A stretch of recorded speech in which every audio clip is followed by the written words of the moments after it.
of the hardest things I find I have to do each week is find the truth in much of our media. This is Truth to Ponder with Bob Bierman. There was once a time in my life that I could put on the television set, put on one of the 3 or 4 TV channels I could get in some particular town, and put on the news, and I could actually believe the news that I was reading.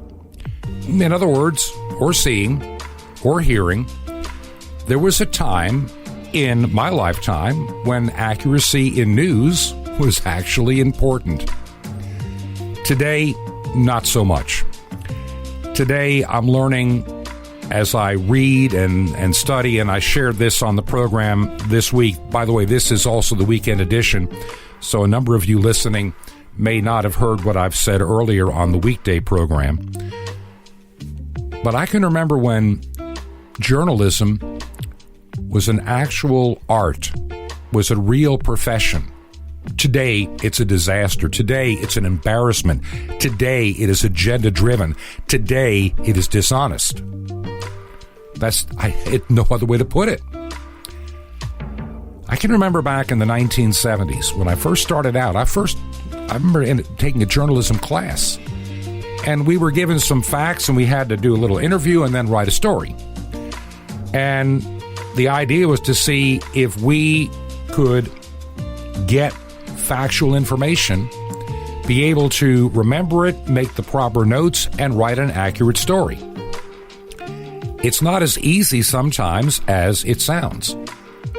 Getting the facts, the who, what, where, and why, and when of a story, you'd think on the surface it's easy, but it's not as easy as you may think. And learning how to ask what we would call probing questions to get a little bit more depth takes time to learn. I can remember going to various functions and meetings and even court trials. And I go in there with my little reporter's notebook and listen to a trial for maybe 3 or 4 hours, and then try to do an update story on what had happened for the radio station that I worked for in a big market.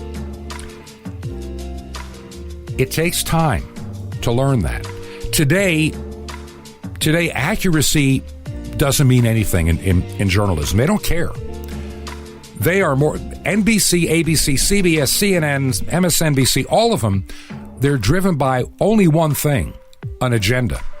They believe they have the authority. They believe they have the mandate to tell you what you're allowed to think and believe.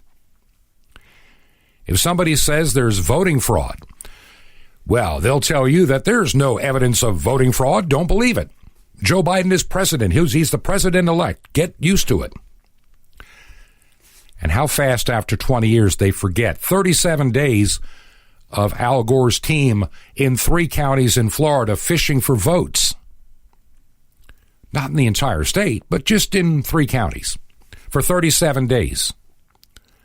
Well, we're not even at 37 days yet. Let's see how it all plays out. Now, I will tell you that I'm recording this program several days in advance because, well, my wife and I, we have our daughter visiting us here in Georgia, and I needed to get all these recordings done because it was going to be very difficult to do while she's here. And I wanted to have the time to be with family. Producing this show takes a tremendous amount of time each and every day, and trying to do twice the number of shows in 1 week to be prepared for the next week was not an easy task. It really has taken its toll, and it took a lot of time. But I could have given you some best of, but I wanted to give you some new stuff and things to think about. We'll be covering a few different topics on the program today, but I can't help but just realize that our mainstream media, those that we depended upon for ages, can't be trusted. They are untrustworthy. They have lied to you, and they've lied to you, and they knew they were lying to you. They feel like the Ministry of Truth from the novel 1984. They are the Pravda, which means the word truth, that you found in the Soviet Union, or the People's Worker Daily out of China. All the news that fits, they print. In other words, it's agenda-driven. Certain truths can never be discussed, ever, ever. Because if it goes against the state narrative, they don't want you to know about it. And that's what we've come down to in the United States today. We have a media, most of which can no longer be trusted. People laugh. They take this condescending attitude. I remember somebody wrote something on Facebook when I mentioned that there could be voter fraud. He was saying, oh, no, there's no voter fraud. And will he leave the White? I mean, they go on and on and on. And you try to say, here's a couple of things to look at. Oh, no, that can't be. It's impossible. Because CNN told me otherwise. If all you've ever watched for the last 20, 25 years is CNN or MSNBC, then you've been buying propaganda. You've been brainwashed. You can't think for yourself any longer. I think, in my personal opinion, and I really believe this with all of my heart, there was a time in the United States where truth and honesty was held in a high esteem, where right and wrong were taught to our children and were lived out by the vast majority of our population and people. Was everybody perfect and moral? No, but as a country, we held to a higher standard. Somewhere in the 1990s, that began to erode and change. And I can remember hearing people on radio warning what the future could bring with all these subtle changes that were occurring in the background. In the 1980s, late 70s, we used to laugh at the concept of political correctness. I mean, it was so absurd. It was silly. I mean, how could anybody with a rational mind buy into this politically correct nonsense? Well, now you're forced to buy into this politically correct nonsense, or you become, canceled. You've heard that term, cancel culture. In other words, we have a new narrative, and if you don't agree with that narrative, we're going to cancel you. In other words, you have nothing to say. We need to make sure you can't get a job. We need to have you get out of our town. We need to have everybody shun you. Look at what some of these politicians, despicable, disgusting politicians, are saying. Anybody that worked in the Trump White House needs to be blacklisted. This is worse than McCarthyism from the 50s. They want people literally to starve to death and lose their houses. This is the anger, the absolute anger that comes from the left. They are absolutely determined to change this world into this fantasy that they think they're going to get. Back in 1999, 2000, the people in Venezuela, they voted in socialism. At the time, they were about the best economy in South America. They were one of the best economies in the world with one of the best standards of living. And now people are in food lines eating out of dumpsters and garbage cans. Is that the America you want? Because that's the America you're going to get. People don't understand. There is a force out there that wants to take the entire world and homogenize it in such a way that everything is under control. It has been the goal of the globalist for as long as I can really remember, because I was beginning to pay attention in the 80s. People would talk about, way back in the 60s and 70s, you heard people talk about one world government, one world this, one world religion. And you look at these people, and honestly, you'd think they were nut jobs for saying things like that. Now today, I'm realizing, no, they were prophets of doom, and they were also quite accurate. We live in a time where deception is the norm. I remember reading 1984, and you think about they decided to tear down all the monuments, change the name of the streets, everything. There is no past, there is no history, just an endless today as the party sees fit. What's been used against us? We've been divided by race, we're divided by class, we're divided by culture. And now people of faith are gradually being increasingly marginalized. I was looking at something somebody had posted regarding the Supreme Court's decision a little over a week ago that was dismissed by the clown that runs the state of New York, little Andy Cuomo. Little Andy. He's a little man with a big head and a lot of empty space in that big head. He was dismissing it's irrelevant. The Supreme Court is irrelevant in his mind. They didn't need to do that. He's just all political, Well, what they were saying is, you're right. At that moment in time, it could be technically irrelevant because you backed off in your own plans, but you're not going back to what you did. A lot of places around this world keep clamping down and talking about a whole 12 months worth of lockdowns. Lockdowns do not stop the virus. Where did people come up with this idiotic, insane idea that locking everybody down and making us lose our income? I'll tell you what. You want to watch this? You want to watch the virus go away? Yeah. Tell Boris Johnson in England you're non-essential. You're getting no paycheck. You're not going to be able to stay at 10 Downing Street for very long because you're a non-essential worker. Tell the governor of Michigan or the governor of New Jersey or New York, no paycheck for you until this pandemic is over. It'll end real quick.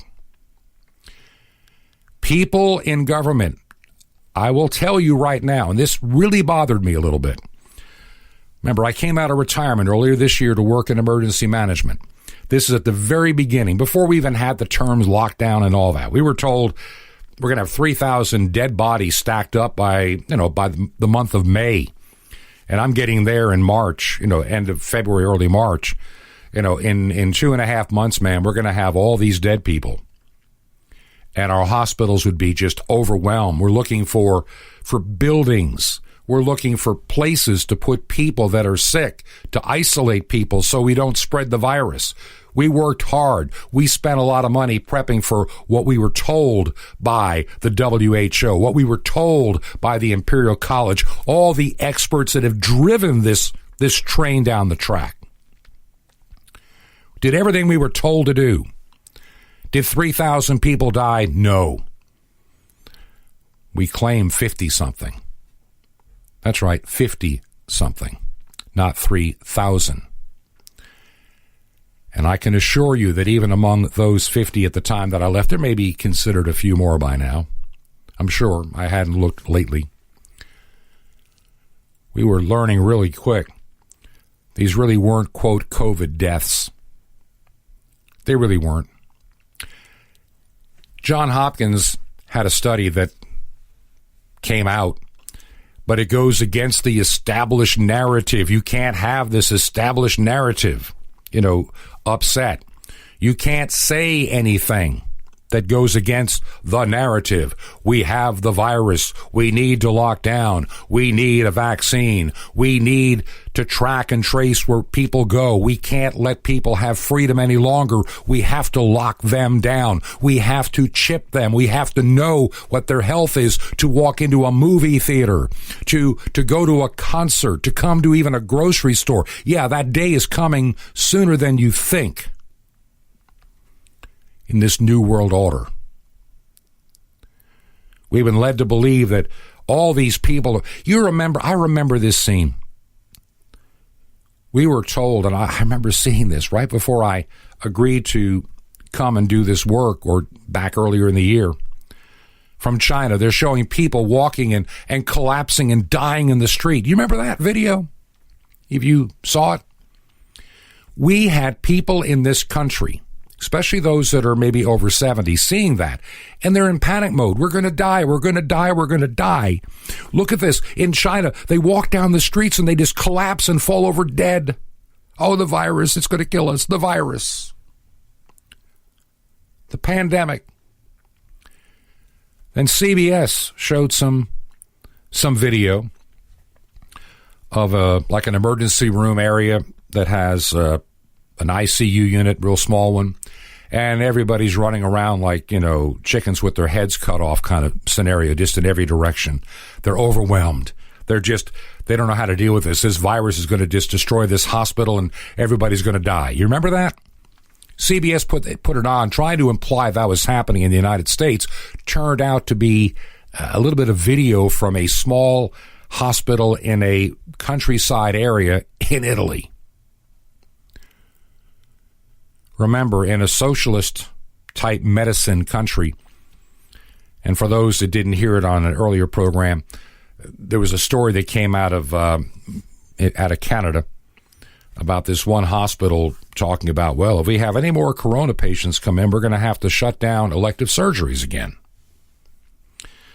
And on the surface, it sounds bad. Like, man, those hospitals are just getting crammed with hundreds or thousands of people. And most people stop reading beyond the headline and the opening line and your TV stations. That's all they ever give you. They rarely give you an in-depth story. It's just the tease line. As I learned in my early days, if it bleeds, it leads. Bad news is what sells, unfortunately. So a little bit of investigating, a little, read on and then find out what the guy actually said. Do a little bit of research. Well, we're talking an area of Canada that has not that many hospital beds to begin with. As the guy said, every year during flu season, this happens because of our, national health care system. We have to ration our care. That's why people in Canada wait 6 months or a year or longer for elective surgery, because they don't have sufficient resources. And the slightest change in the flu season upsets that apple cart. And the guy came right out and blew the cover and said, yeah, this is like every flu season. Oh, wait a minute. And so in this hospital, that only had a limited number of beds. I think it was like about 80 or 85 beds. There were 4 people in there with COVID, and that's what's causing the crisis. And they're not on ventilators, by the way. So you hear these headlines, you hear these stories, and you can pick and choose pieces, and you can knit together a narrative that sounds really good, but it's so untrue. This is the problem with our news media today. They are intellectually, journalistically, morally, and spiritually bankrupt, and they don't care. They simply don't care. They have a narrative. When people get paid $2 million a month to have their face on my TV to tell me what to think, they believe they're among the elite. They believe they are among the special people, and you're just the little people. And they will tell you what to think because they have the narrative. Also notice these same journalists that get on the TV and say, you must wear your face mask. For a long time, it was like, your mask protects me and mine protects you. We were given that guilt trip for ages. And then there's some study that came out that I can't find any factual evidence that's been double-blind tested. None of it. It's not there like it is for what we've known about face masks for decades, literally 30, 40 years, whether it's paper or cloth or otherwise. All that knowledge and studies, lots of money spent on those studies, just tossed out the window for political expediency. And they imply, ooh, guess what? That mask might even protect you now after all. Really? And where's the study? Well, we have studies. Well, where are they? Well, it's kind of, it may protect you. See, they begin to use the weasel words. And they also understand something that I've learned. When it comes to using what I call weasel words, most people in the United States, sadly, most people in Canada, sadly, Most people in the UK, Australia, Europe, sadly, really don't pay attention to the news. They're so busy in their day-to-day life and entertainment, they really don't pay attention to they know little bits and pieces, enough to be dangerous in a voting booth. They don't get it. They have those little bits and pieces of info. And see, they don't really pay attention. They don't listen critically. And so they hear a headline coming off the radio or some talking head that gets paid $2 million a month. The CDC says a mask may protect you from getting the coronavirus. Now, what does that person hear? Hey, honey, guess what? A mask protects us from the coronavirus. See the subtle difference? There's some evidence that a mask may protect you. Suddenly, may turns into will. And then everybody says, oh, a mask will protect me. See, nobody cared that they were not protecting somebody else. Maybe now they'll get more people to wear one because, oh, it protects me now. There are a lot of other facts and figures in all of this that simply do not make any sense. Johns Hopkins University put out a publication, a study that they worked on. They did a full study on COVID-19, and they came to a conclusion in this publication that COVID-19 has relatively no effect on the death numbers in the United States. Pause on that for just 1 second, okay? Johns Hopkins study says that the COVID-19 that's out there has relatively, I'm using their words, I'm not trying to put new words in there, relatively no effect on deaths in the United States. Well, that went against the narrative, so guess what? You can't say that. You can't say that.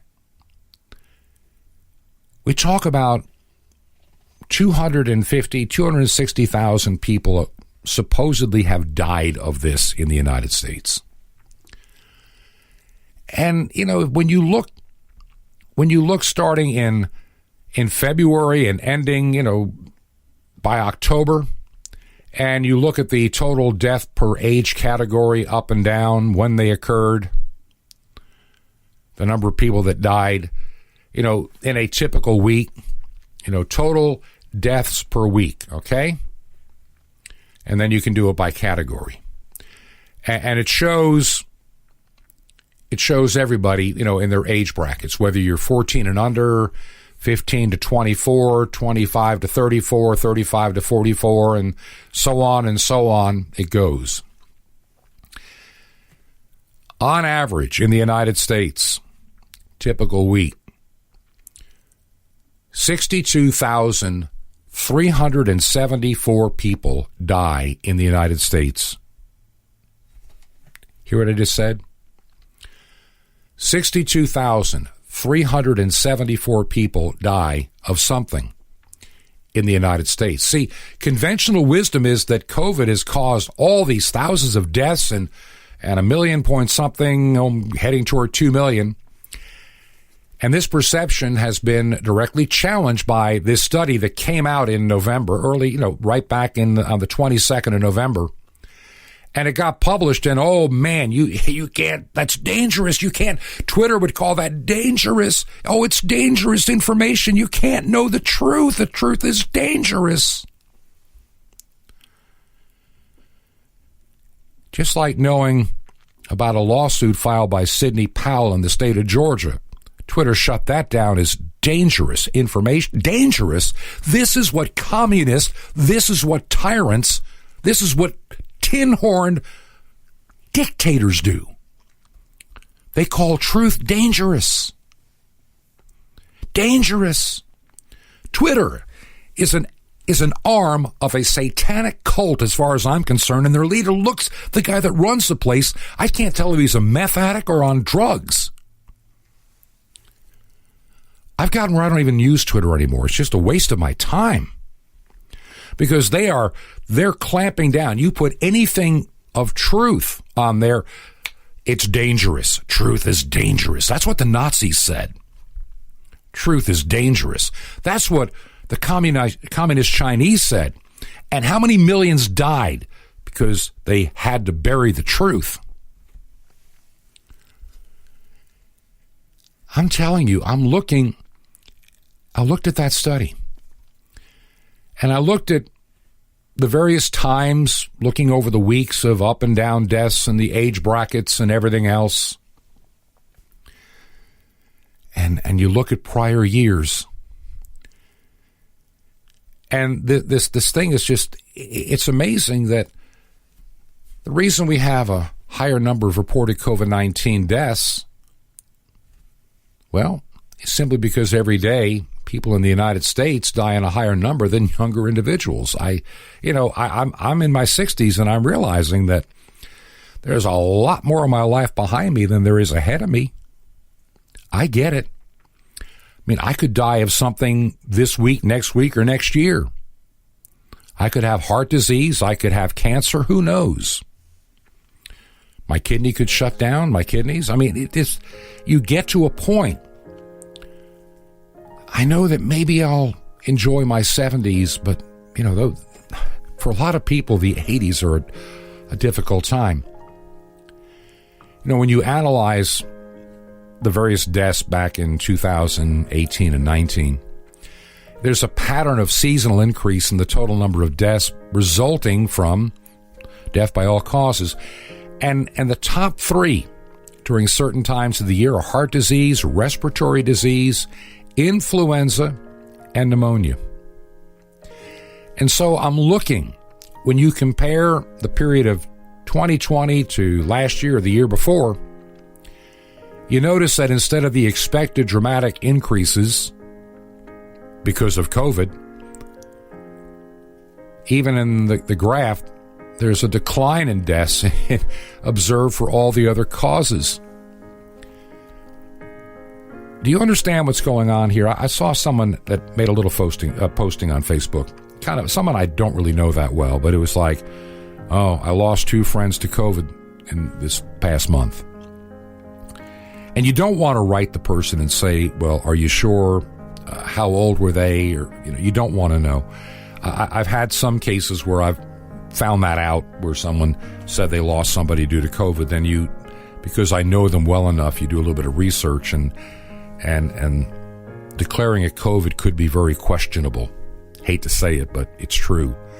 Oftentimes, some of these numbers that are given,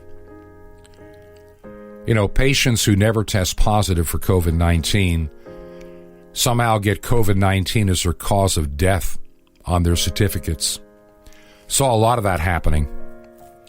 Had a lot of that happening. The Democrat governor of Colorado disputed official coronavirus death count, saying even those at the Center for Disease Control were inflated. They were inflated, including people who tested positive but died of many other causes even months later. There's a lot about this COVID-19 that keeps you in fear. The one thing we've learned from other countries, the narrative that face masks and lockdowns are good to get rid of the virus has been proven to be nonsense. It's been proven to be fake. It's a fraud. It's control. This is the program Truth to Ponder. I'm your host, Bob Bierman, and I didn't really plan to get into such a lecture today to start the program. I had a couple of other things that I really want to talk about. But these things need to be said. We are watching our country, our continent, North America, the world, systematically being lied to and put in fear on a global scale like I've never seen before. And it has me deeply concerned, as it should be concerning to you. We'll be right back. This is Truth to Ponder with Bob Bierman.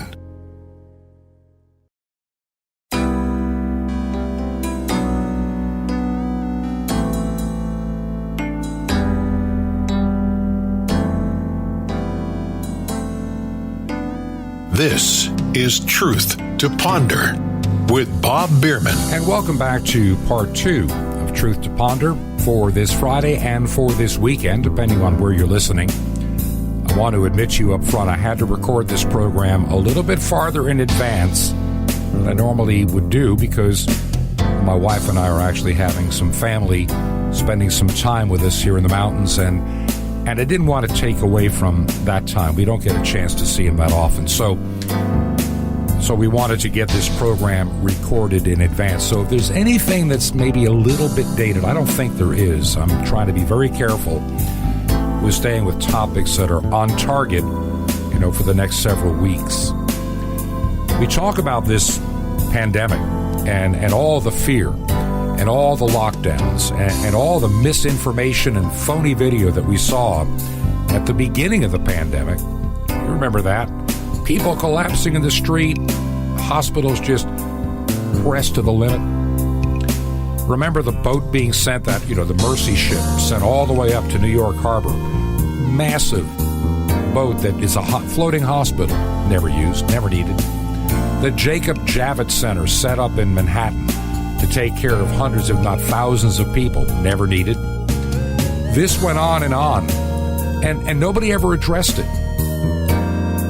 When you look at the number of people that have died of this virus, supposedly, we have a lot of people that we've got to lock down everything. We've got to shut down everything. We can't go to the store. We need some kind of a vaccine certificate to fly again, where people are just going to waste away and die. We're told that so many have died worldwide. If you want to get a better handle on this, how many of these deaths are really because of COVID? Little bits of information come out of the CDC, and then they try to bury it like a cat buries its business because it goes against the fear narrative we need. We have to have a fear narrative alive. Otherwise, you can't get the New World Order unless everybody has to be in fear. Fear is the greatest motivator.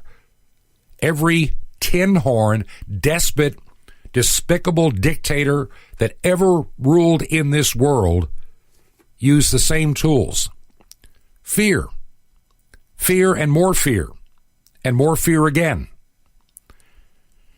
Be afraid that someone's going to rat you out.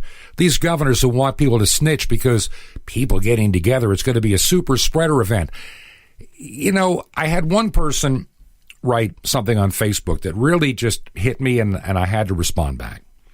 They said, if they were referring to what the Supreme Court said about all these lockdowns for churches being just so overboard compared to anything else. You can riot, burn, loot, scream in people's faces. Apparently that doesn't spread the virus. The virus doesn't spread, apparently, in riots or burning or looting. It just goes dormant. Must be. That's what we're being told to believe. But man, having Thanksgiving dinner, you can't do that. Yet the same mayors and governors, they try to have their own. They don't care about you. I want to share some numbers here, and it really begins to put a perspective on everything that we're being told. All these lockdowns, what have they accomplished? Suicides, depression, kids that'll never be normal again because of this for years, for many of them. Some may be damaged and scarred for a lifetime. I'm serious. And you can blame that on those that are so determined to change the world. And they're using this. They use this virus. Let's get into some numbers here. Like I said, first, the one that made that comment. Well, don't tell me about your God if you won't wear a face mask because you want to kill people. Well, okay, let's do a little bit of, so I replied back. I said, so then explain to me if a church is a super spreading place, as we've been told to believe. Explain to me why a particular church in California, in Los Angeles County, Grace Community Church, who decided back in July, not last week, July, August, September, October, November, 5 months. They didn't adhere to 10 people or 20 or some whatever ridiculous number. People just came back to church. You're talking 7,000 people. 7,000, not 700, not 70, not 7. 7,000 people in that church. And you didn't hear much. Finally, there was this headline, I think it was about a month ago. COVID-19 outbreak at California megachurch. Boy, that was the headline in the LA Times, which is the LA Ridiculous Times. I mean, I don't get it. Once again, bankrupt media, they lie, they don't care. COVID-19 outbreak recorded at California megachurch. Man, if you just looked at the headline, you'd think that churches are super spreader events. They're going to kill people. They're all going to die. Well, read the story. You got to read and read and read until you finally get to the end of the story, which most people don't. And you find out there were a total of 3 cases connected to the church, okay? A total of 3 cases connected to the church out of 7,000 people. Okay. How many died? 0. How many have had cases and died in that church prior to this outbreak of 3 people? 0. Yeah, I've got friends that go to that church, and I've asked. Okay, so you have 0 deaths, you have 0 cases, and then you have this outbreak of 3. Oh, they're not members of the church. They're part-time security guards that help direct traffic. And in their tracing, they determined the 3 got their COVID-19, apparently, if they actually have it, elsewhere, because after 3 weeks, none of the 3 that tested positive ever had symptoms. That was your big COVID-19 super spreader killing grandma outbreak at Grace Community Church. So I pointed out that individual, yeah, I'll tell you about my God. He apparently likes this church because 7,000 people have been worshiping for 4 months and going on 5 months, and nobody's died or gotten sick. Yeah, I'll tell you. I will be delighted to tell you about the God that I serve. See, we hear these numbers. A whole election was attempted to be stolen based upon fraudulent use of mail-in ballots that would never have been allowed had it not been for this phony pandemic. Yes, I'm calling it phony, and I'm about to tell you why. I've had enough. Yeah, I may come down with this. I've had people in our family that have had this. Yeah, it's not pleasant. Either is the flu or anything else. But we're given this false impression that we've got this huge surge in people collapsing and dying. So, let us look at where we are in terms of people that have died. I'm going to do a little bit of math for you here, and I'm going to just give you the basic numbers real quick. I'm going to try to give you these numbers in such a way that maybe it'll make sense. I'm looking at the number of people that died in the United States since 2013. And 2013, 2,596,000 or 97,000 died, and then it was 2,600,000, and it goes up a little each year, but then again, there are more older people. Remember, the baby boomers are retiring and aging out, and so there are more older people than we had 25 years ago. In 2019, 2,855,000 people died. All right? And this year, up until about 3 weeks ago, the last number I have is 2,512,000 died. So we are looking at 11 and a half months in, we're at 2,512,000. Now, at present, the United States might be experiencing a roughly 1% increase if you track the fact that every year toward November, December, there's a slight uptick because of the flu. An increase in mortality rate. So those look like not great numbers, but wait a minute. In the year before, there was also a 1% increase. Was there a pandemic we missed in 2019? And then back in 2018, there was a 1.2% increase over 2017. In other words, about every year going back to 2013, there's been like a 1.1, 1.2 increase in mortality rate. Does that mean we've had nonstop pandemics for the last 7 years? I don't think so. You go all the way back.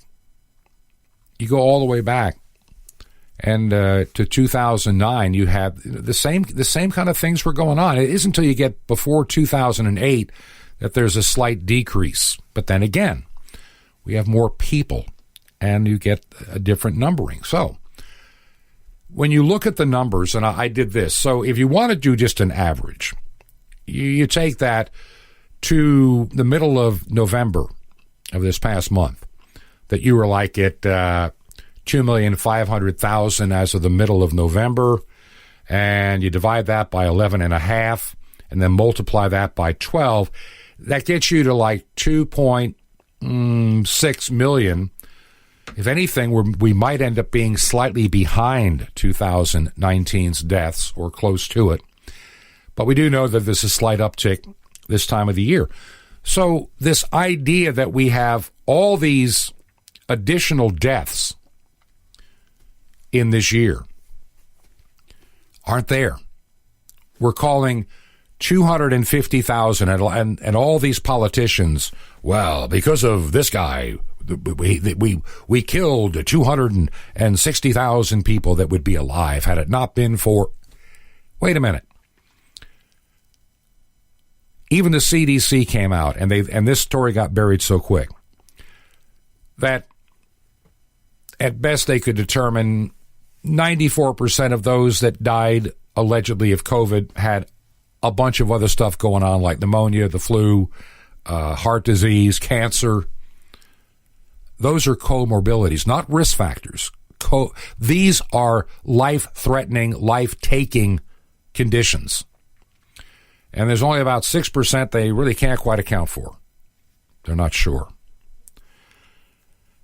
Follow the money when you look at these hospitals. Follow the money. It's something you need to do. I'm looking at these numbers, and it just does not add up. Doesn't add up. We have been put into fear. We are putting these face diapers on children and sending them to school. There is the thing called mask fatigue. And I don't know why NBC, ABC, CBS, CNN, MSNBC won't touch this with a 10-foot pole. But wearing a face covering for a lot of people is not healthy to do, especially for kids, especially very young kids. You know, you extrapolate these numbers, and we could have it. How are you going to explain in the year of a pandemic that the death numbers might actually decrease? Wow. We're not only aging in this country, but that aging is also growing. So the year-to-year population growth since 2000 has vacillated between 0.59 and 1.22% in the increase of population. So that's exactly what the death numbers are tracking in terms of population. It's not that there are more people dying, there's just more of us coming to the end of our lives, whether by accident, by disease, or by just old age. You know, I just look at the numbers that are out there, and I have to just shake my head. I just have to shake my head. Here's what comes to my mind. Something tells me that next year, somewhere along the way, depending upon the reality of the politics in the world and in our nation. Are we going to find out? We're going to find out that this was not as bad as we kind of thought. I know when I worked, one of the biggest concerns that the health director in the county which I worked, pretty good sized county, was going, I can't trust these numbers. I'm finding out these hospitals that have had to shut down their surgery suites because of the COVID-19 virus, and all these surgeries are being shoved off, and they're laying off staff. They're running at a very limited capacity compared to what they normally do. And they're losing money. And some hospitals literally were going bankrupt because they couldn't make any income. They weren't being overwhelmed by hundreds of people coming in for the COVID-19 virus. They had a handful of people, many hospitals running at lower capacity than normal. Let me give you an example. And by the way, let me give you an example of bankrupt media. Script Howard newspapers. I don't know where you live, who owns your newspaper. Unfortunately, up in South Carolina, the Anderson and Greenville newspaper is owned by Scripps Howard. And they also own one down where we live in Florida. I've met their reporters over the years. I mean, just pinheaded fools. They can't get a story accurate. They are so political in what they do, not to be trusted. Okay. They hear that over in the little town of Anderson, South Carolina, they pick up word that the hospital is running at 96% capacity and they have COVID patients. What will they do? Is it a crisis? So that's the story in the Anderson Independent newspaper in South Carolina. This is a few months back. Wow, COVID-19, the hospital is just overwhelmed. Oh no, what's going to happen? Woe is us. Well, thankfully, believe it or not, sometimes some of the local TV stations where they have to live, work, play, and eat and be around everybody, they can be a little bit more honest. I knew a couple of reporters over there, very few left today, but there are some that are very honest, and this one was. So the reporter saw that story, and so, hey, I'm going to grab my camera crew, and we're going to go over to the hospital and talk to the administrator. And the administrator was more than delighted to sit down and talk with them for a few minutes. It was like 4 months ago. And so they said, we hear and we saw this story about 96% capacity. Are we in trouble here in Anderson? Guy said no. What we've done is we've shut down 2/3 of the hospital. Just literally shut off floors and rooms, laid off more than half of the staff. We're only using less than 30% of our hospital. We're at 96% of the 30%. And normally on a non-COVID time, we'd be running at about 85 to 90% anyway. Now think about that for a moment. So if there was really an outbreak and we needed to have more beds for COVID and all this, yeah, we could spin up the other 2/3 of the closed down hospital to make that happen. Do you see what's going on? These numbers have been inflated.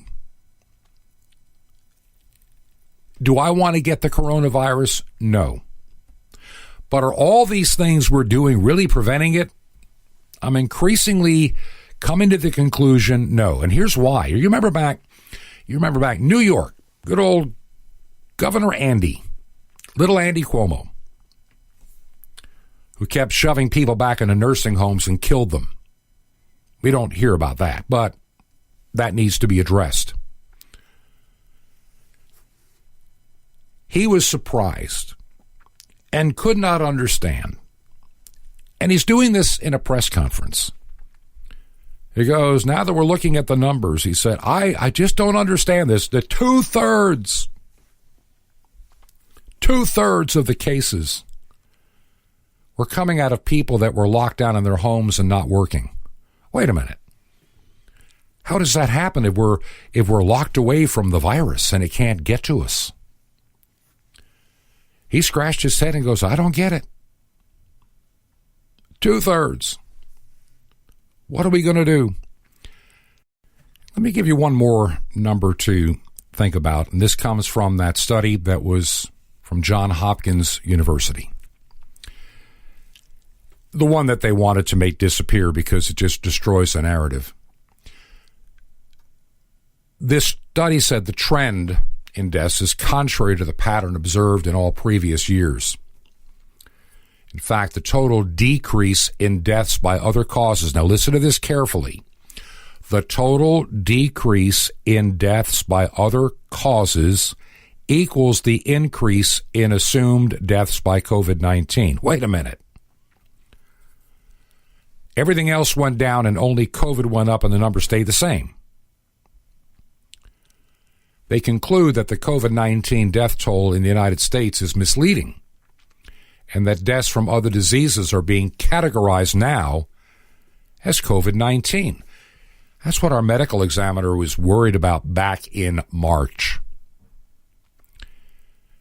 It's because instead of getting paid X number of dollars, there's more money in a COVID death for a hospital that's starving because they can't operate their operating rooms for the facelifts and knee surgeries and other things that can be put off. Funny, Johns Hopkins University decided they deleted the article because it was being used to support false and dangerous inaccuracies about the pandemic. Wait a minute. The numbers speak for themselves. What they needed to really say is they deleted the article because it goes against the truth we're trying to peddle to the people. I mean, there is a real article with real information, and it gets put up and somebody says this doesn't fit the approved manifesto, the approved narrative that we're trying to make people believe. All I can say is, wow. I never thought I'd be spending all this time on the program talking these numbers. It just concerns me because I just don't want you to be deceived. I don't want you to live in fear. I believe in a couple of things I want to share with you before we get off the program today. Number one, if you are a church and you are living off Facebook and YouTube, you better start thinking carefully about what your alternative is going to be in a year. I see people that I know that'll put something up on Facebook, something up on YouTube or Twitter that gets taken down, and it's called phony news. They have some fact checker, some third-party fact checker.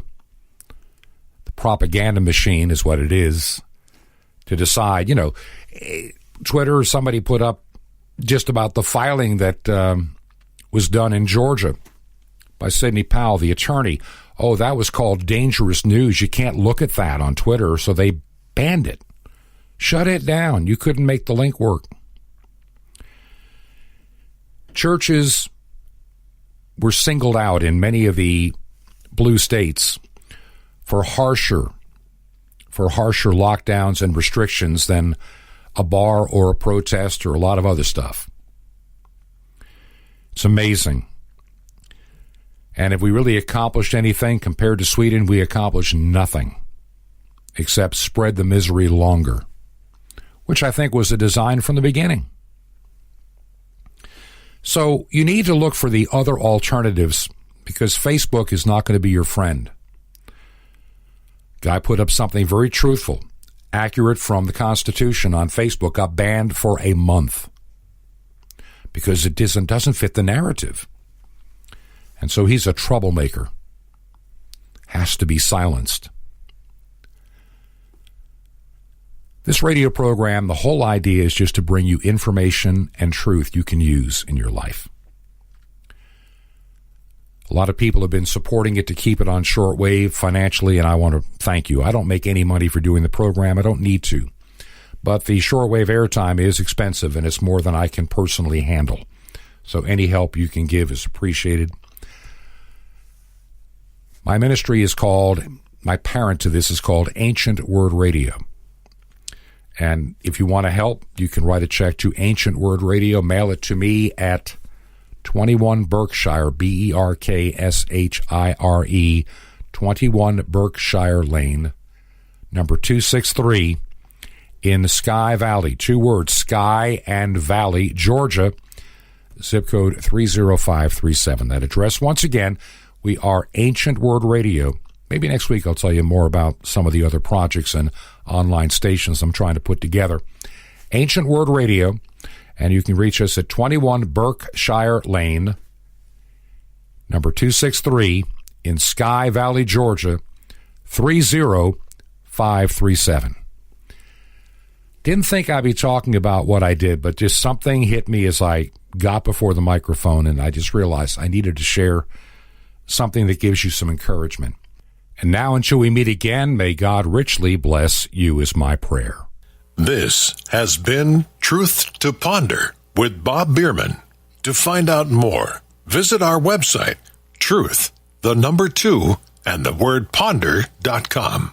That's truth2ponder.com.